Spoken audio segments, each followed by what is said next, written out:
বন্ধুরা আপনারা দেখতেই পাচ্ছেন যে আমি এই কয়েলটি আপনাদেরকে বান্ডিং করানো দেখিয়েছিলাম, তার পুরো ডাটা ডিটেলস সম্পূর্ণ আপনাদেরকে দিয়ে দিয়েছি।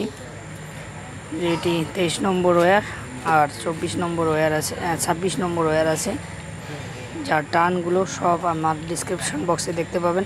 তো আপনারা ভেবেছিলেন যে এত ছোট মোটর কি করে শেষ পাম্প মোটর হয়, তো এখন আপনি পুরো সেটিং করেছি, আপনারা দেখতে পাচ্ছেন কি করে এটা শেষ পাম্প মোটর হয়। তো অনেকেই ভাবেন যে এসব তো কুয়ো থেকে জল খাওয়ার জন্য টুলো পাম্প বা মিনি পাম্প এরকম, কিন্তু না, এটা শেষ পাম্প। তো দেখতেই পাচ্ছেন শেষ পাম্প পুরোপুরি আপনাদেরকে দেখাচ্ছি আমি। তো অনেক অনেক ধন্যবাদ। এরকম নতুন নতুন ভিডিও আপডেট পেতে গেলে অবশ্যই আমার চ্যানেলটিকে সাবস্ক্রাইব করে অল নোটিফিকেশন অন করে দেবেন, এবং আপনাদের বোঝাতে পারি যদি মনে হয় তো অবশ্যই লাইক কমেন্ট শেয়ার করে দেবেন এবং অন্যজনকে দেখার সুযোগ করে দেবেন। ধন্যবাদ। জয় হিন্দ।